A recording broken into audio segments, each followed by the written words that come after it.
sommes fixés avec notre Seigneur et nous lui avons dit à 15h pile nous allons être là. Et voilà que nous sommes un petit peu en retard.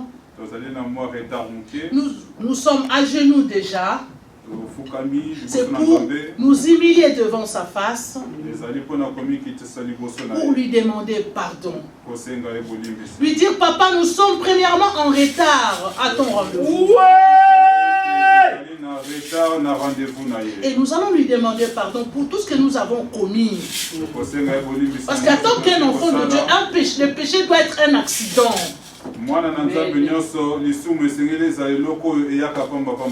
Voilà, donc à ce moment-là, nous allons examiner nos vies, nous allons examiner à l'intérieur de nous-mêmes à quel moment nous avons été coupables devant notre Père. Et nous allons lui demander pardon. Qu'il nous pardonne au nom de son Fils Jésus-Christ de Nazareth. Prions tous, mes bien-aimés, ouvrons nos bouches, car il est écrit, nul n'est parfait. Et il est encore écrit, si nous lui demandons pardon, il est juste et fidèle pour nous pardonner.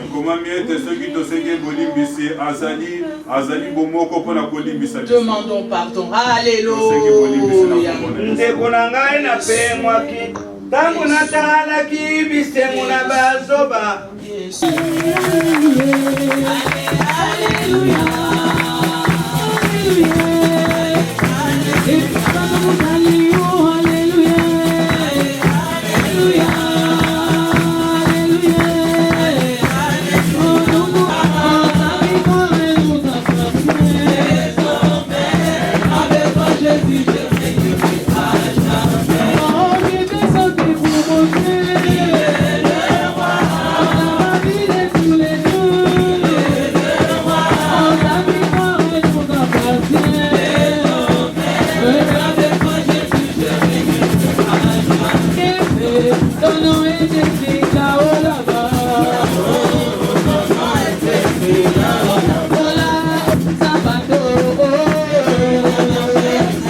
Je suis dans une grande joie, amen.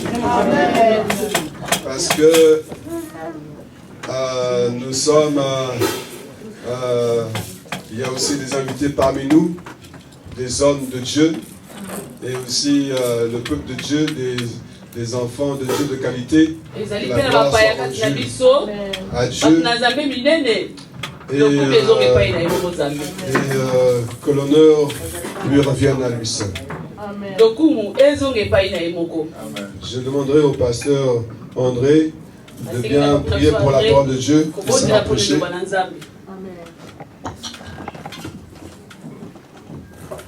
Nous prions.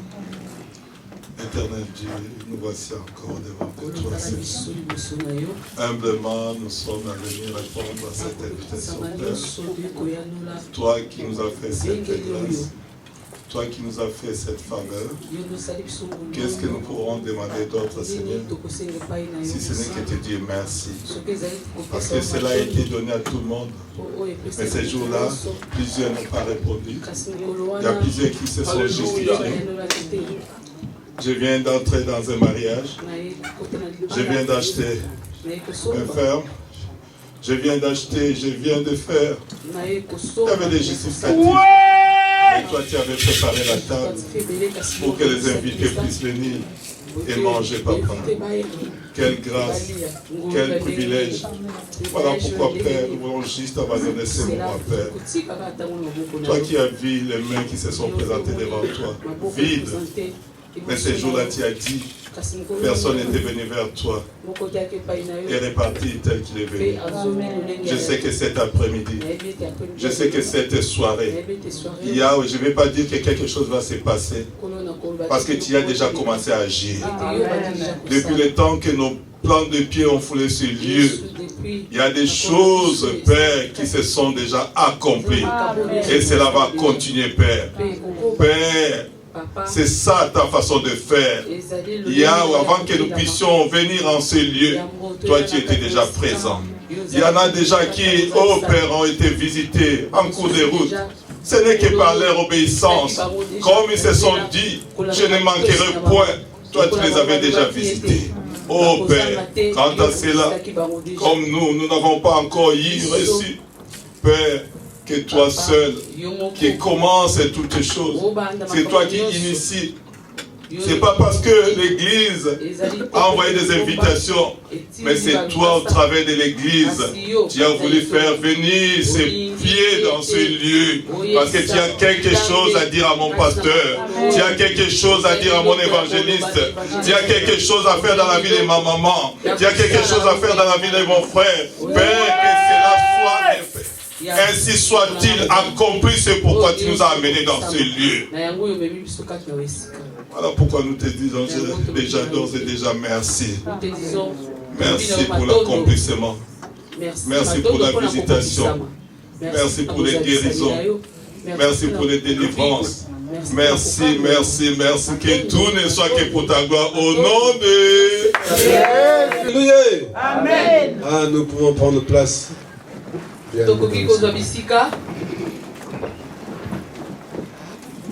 Amen.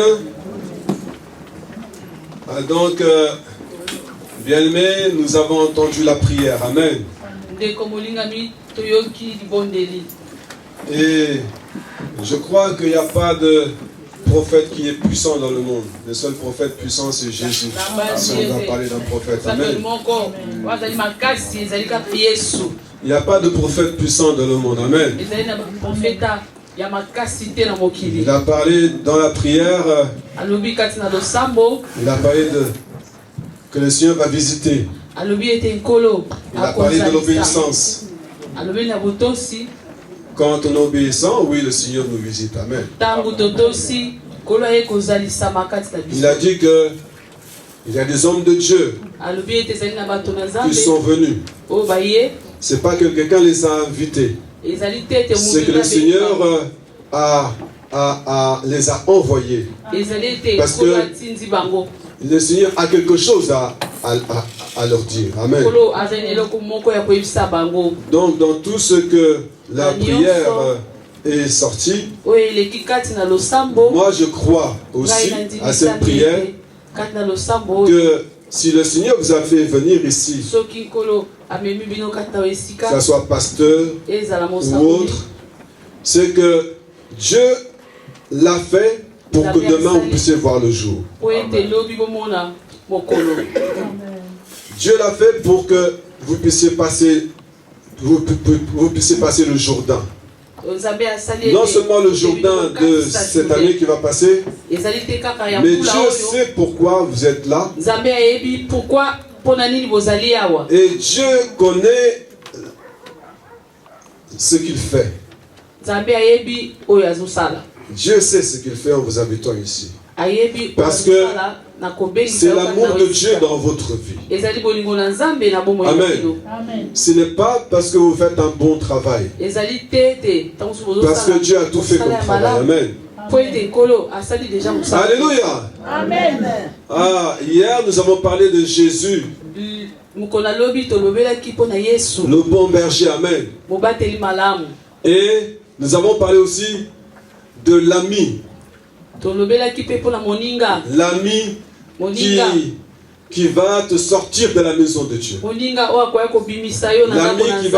qui va te ramener vers la perdition. Alors, chez Dieu, Il n'y a pas d'amis. Nous sommes une famille. Amen. Le seul ami, c'est Jésus-Christ. Amen. Le seul ami, c'est Jésus-Christ, l'ami fidèle. Amen. Donc, chez Dieu, c'est le Père et le Fils. Amen. Et la vision de Dieu, c'est que Dieu te voit comme, malgré que vous êtes beaucoup d'hommes ou beaucoup de frères dans la famille, Dieu te regarde comme son Fils unique. Amen. Dans la famille, on peut aimer un plus que de l'autre. Mais Dieu, il te regarde comme son Fils unique. Amen.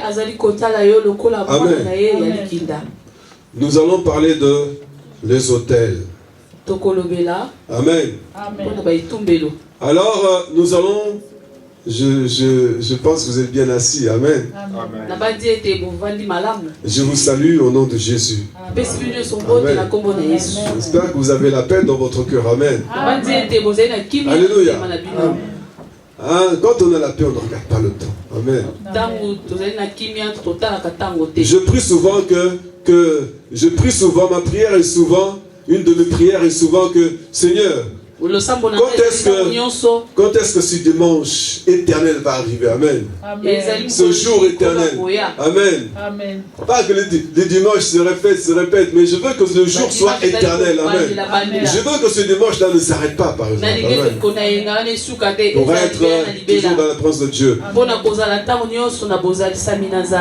Nous allons voir la cause d'abord la cause. La cause, pas de la cause de la chute de l'homme. C'est pas ça qu'on va voir. Bien sûr, on va le voir. Mais avant la chute de l'homme, il y a eu quelque chose aussi. Nous allons voir la chute de Satan. Amen. Avant de parler des autels, alléluia, nous devons savoir, les autels, ça n'a pas été inventé par quelqu'un, par l'homme. Non, les autels, ça n'a pas été inventé par l'homme. Amen. Mais nous devons savoir la cause de notre chute, la cause de nos problèmes. Amen. Mais avant cela, nous allons voir Isaïe 14, versets 11 à 14. Amen.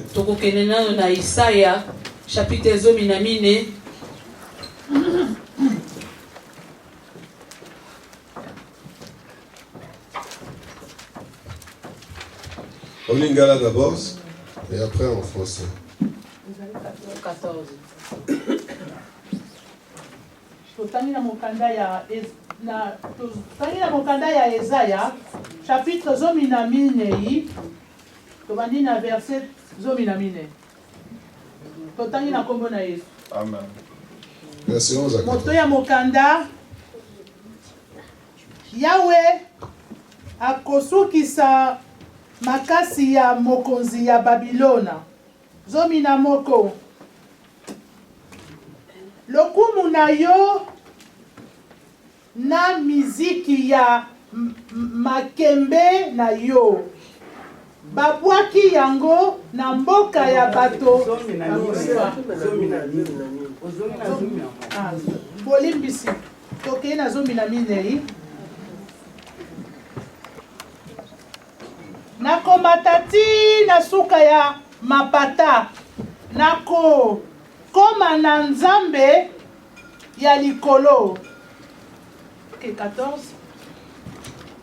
Ésaïe chapitre 14, verset 11 à 14. 11 à 14. Oui, c'est bon. C'est ça que j'avais compris. Obandeli na zomi na boko. Ti na zomi na mine. Lokumu na yo na miziki ya makembe na yo babwaki yango na mboka ya bato bakufa. Misopi ekomi matela na yo. Bankusu ekomi bulungeti na yo. Zomi na mibale. Ozalaki komimona lokola monzoto oyo eleki kitoko. Oyo etikalaki kongenga yango mokoti na tongo. Bongo oye kokweya na se na ndenge nini. Ozalaki kolonga bikolo nyonso. Babwaki yo na mabele ndenge nini. Zomi na donc 13. Yo moto ozalaki komiloba na komatati na likolo na komatisa kiti na ngai ya bokonzi koleka minzoto ya Nzambe na kofanda na likolo ya ngomba mosika na epai ya likolo esika banzambe bazwaka mikano na bango. Amen. Amen. Vous savez bien que lorsque Dieu a créé, Dieu a commencé à créer les cieux. Amen. Alléluia. Et donc ici, il nous parle de l'ange. Vous connaissez l'ange Lucifer. Amen. On l'appelle l'ange de lumière. Amen. Et donc, lorsque Dieu l'a créé, vraiment Dieu l'a créé extraordinairement bien, merveilleux, tel qu'il le définit. Il était magnifique, même dans sa beauté. Dieu a créé Lucifer, c'est comme le ministre, c'est comme le président et le ministre. Amen. C'est le ministre qui règne sur la France. Amen, je peux dire. Donc, c'était Lucifer qui était vraiment, qui régnait vraiment. Et donc il avait une beauté extraordinaire. Et voici sa chute. Sa chute vient à cause de son orgueil. Son orgueil a causé la chute. Son orgueil et sa beauté a causé la chute. Et c'est pourquoi en lui s'est trouvé le péché. Amen. C'est pourquoi en lui s'est trouvé le péché. Alléluia. Donc la cause d'abord, ça vient de son orgueil dans le royaume des cieux. Amen. C'est comme vous, en tant que chef de famille, vous avez une certaine statue, dont vous avez un fils, et dont vous avez des serviteurs. Amen. Et la manière comment les serviteurs se sont rebellés contre toi qui es chef de famille, ça cause le trouble dans la maison. Amen. Et donc les enfants, la position des enfants, tu ne peux pas savoir leur position maintenant, vu le trouble qu'il y a eu. Amen. Et donc dans les cieux, il y a eu le trouble. Et voici que Dieu dit, magnifique, verset 11, il dit, ta magnificence est descendue dans les séjours des morts, avec le son de lutte, soit sous toi et une couche de verre et une couverture de verre. Amen. Amen. Donc là, Dieu, il le fait descendre. Il le chasse dans les cieux, du royaume, et lui, en descendant, il représente maintenant la mort. Parce que les ténèbres, le péché, c'est la noirceur dans la vie de quelqu'un. Amen. Tu peux être noir de nature, de peau, mais lorsque tu es devant, lorsque tu as Dieu, on voit l'onction, on ne voit pas la couleur de peau. Amen. Qu'on se comprenne bien. Mais dans la vie d'un homme qui est dans le péché, on voit qu'il est noir, mais pas le noir de peau, mais les ténèbres. Amen.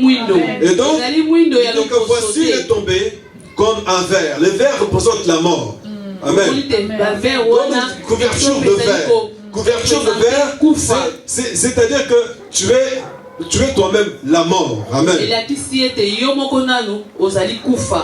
Pourquoi? Parce que Satan voulait prendre le trône. Ézéchiel chapitre 28, il parle bien des définitions qu'il a voulu prendre le trône de Dieu. Amen. Et c'est pourquoi Satan a été chassé. Amen. Satan a été chassé. Parce que dans la création de Dieu, lui, il était un serviteur. Amen. Et lorsque nous voyons dans Genèse, c'est lui qui était l'ange protecteur dans le jardin d'Éden. Et lorsqu'il a vu que Dieu portait un regard sur l'homme au-dessus de tout, et c'est là où il y a le problème. Amen. Alors, la cause de nos difficultés vient de la rébellion de Satan dans les cieux. Parce que la première chose qui a été faite, c'est les cieux. Avec les 7 cieux et tout le royaume de Dieu. Amen. C'est la première chose qui a été créée. Et donc, pour comprendre la cause, c'est la chute de Satan. La chute de Satan. Amen. Alors, nous allons vite voir Genèse, chapitre 2, verset 6, 7, 8. Amen. Verset 6.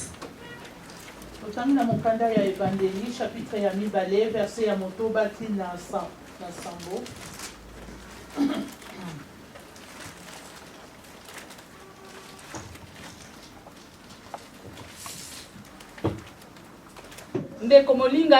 Maintenant, nous voyons la création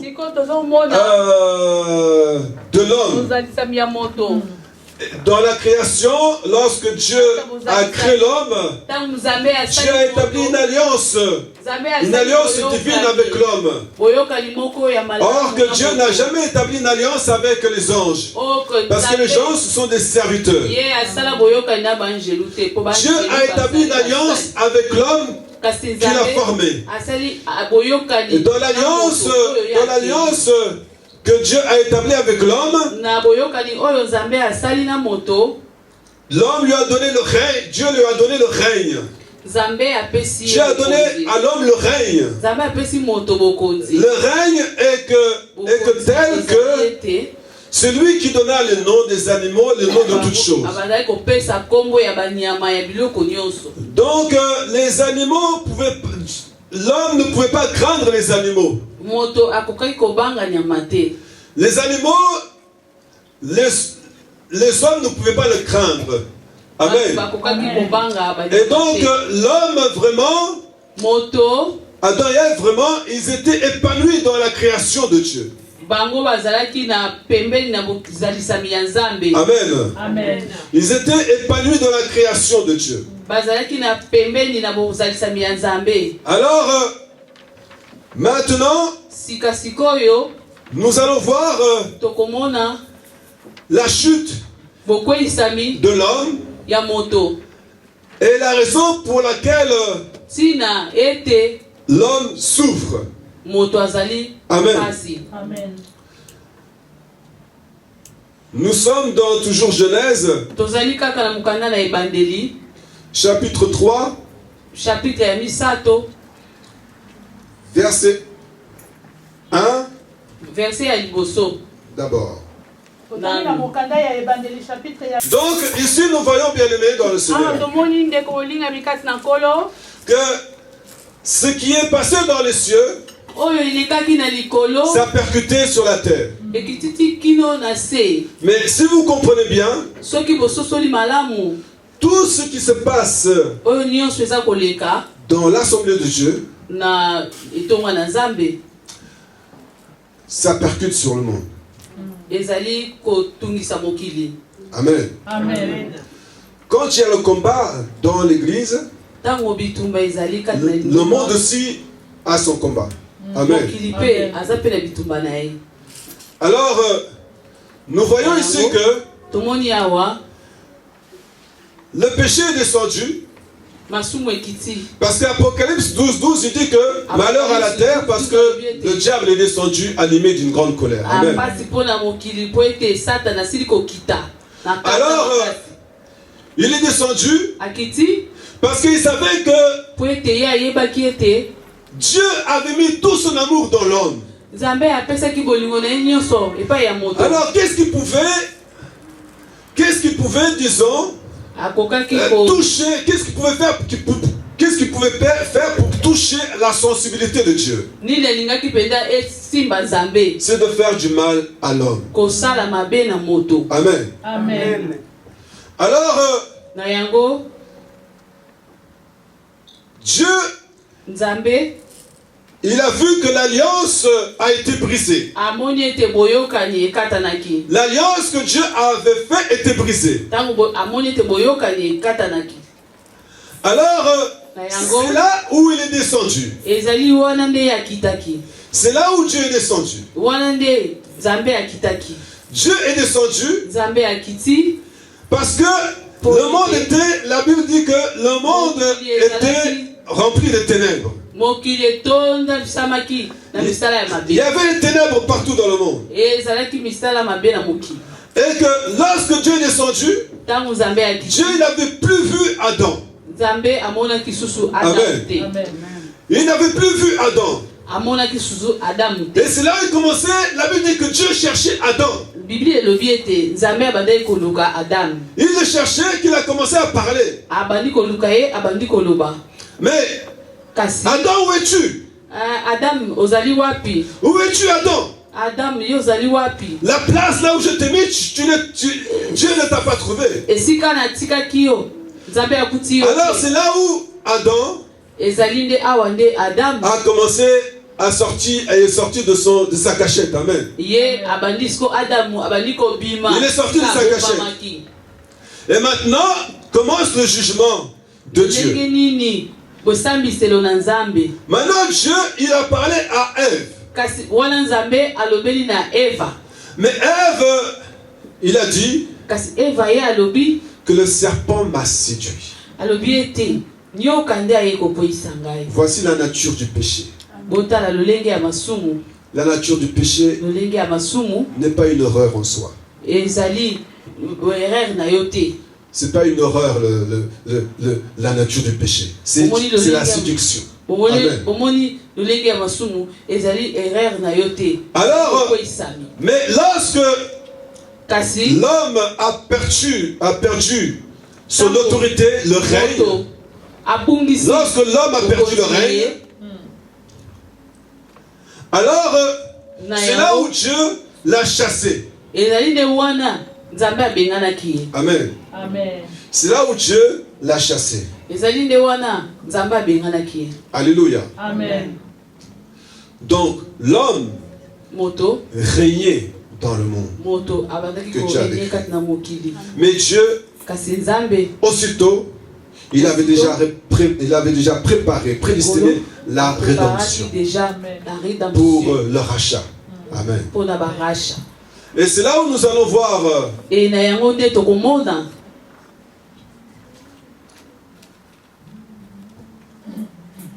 Amen. Amen. C'est là où nous allons voir dans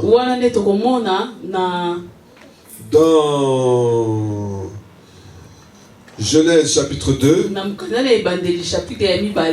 verset 9. Verset 9. Totangi na mokanda ya ebandeli na chapitre ya mibale tobandi na verset ya yambo verset ya libwa moto ya mokanda Eden elanga ya Edena libwa Yahweh Nzambe abimisi de la connaissance du bien et du mal, tu ne toucheras point. Amen.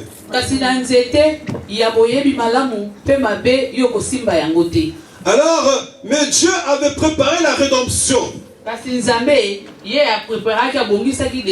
travers l'arbre qu'on appelle l'arbre de la vie. L'arbre de la vie, c'est Jésus. Et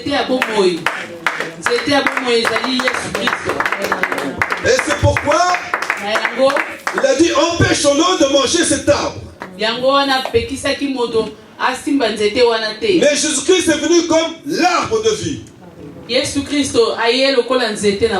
après dans l'Apocalypse, il dit que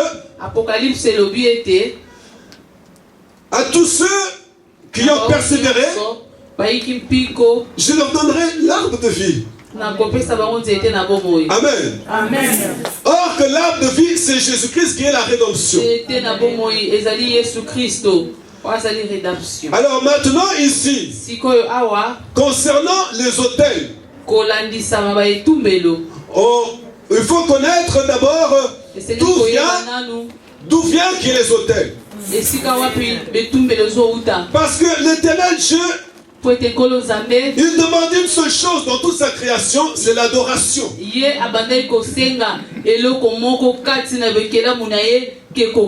Toute sa création. D'ailleurs, le monde, qu'est-ce qu'il dit? Il dit que tout ce qui respire loue l'Éternel. Donc, ça soit les herbes. Donc Dieu a dit que même Salomon dans toute sa royauté n'est pas revêtu comme l'herbe. Maintenant, d'où vient l'adoration? Il faut savoir que l'homme dans lui, l'homme en soi, il veut toujours adorer quelque chose. Amen. L'homme en soi est fait pour adorer. Donc lorsque le péché est tombé, parce que Dieu avait déjà préparé toutes choses. Maintenant nous touchons le royaume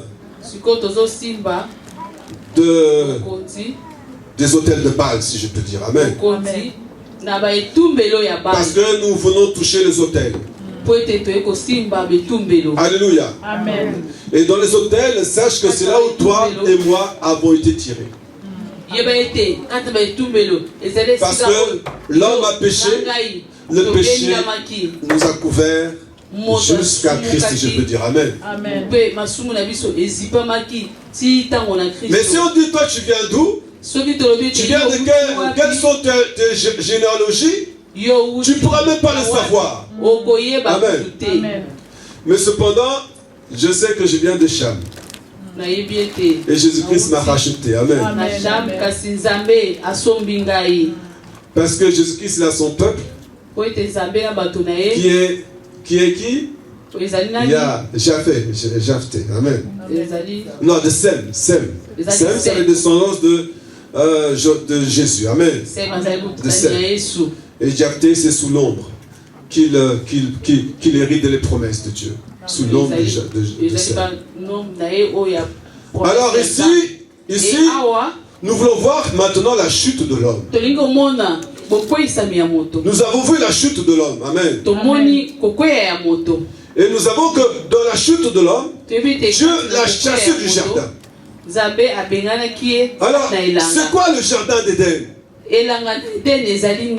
Vous et moi, on se pose des questions. Vous voyez, un mari a son jardin. Amen. C'est quoi le jardin du mari? Moi, je peux dire c'est sa femme. Amen. Je peux dire que le jardin de l'homme, c'est sa femme. Parce que si tu as un jardin, si tu connais ce qu'est un jardin, tu vas prendre soin. Enlever les mauvaises herbes, tu vas prendre soin, arroser, tu vas prendre soin. Tu vas toujours regarder si ça pousse bien la plante. Amen. Mais le mari, le jardin du mari, c'est sa femme. Et donc le jardin d'Éden, disons, c'est l'épouse, c'est Christ. Amen. Et donc, c'est nous qui sommes le jardin d'Éden. Et donc, lorsque la parole de Dieu dit qu'au commencement était la parole était avec Dieu. Il y a une Bible, je n'ai jamais tombé sur cette Bible. Et au commencement était la parole était avec Dieu. Et la parole était la ville de Dieu. Cette Bible, je n'arrive pas à la toucher. Amen. La ville de Dieu. Donc, Éden, c'était la parole de Dieu où Adam devait croître. Amen. Devait grandir. Alléluia. Amen. Voilà. La Bible dit que Satan, lorsqu'il est descendu, Apocalypse 12. Apocalypse 12. Et après, nous allons rentrer. Là, il est quelle heure?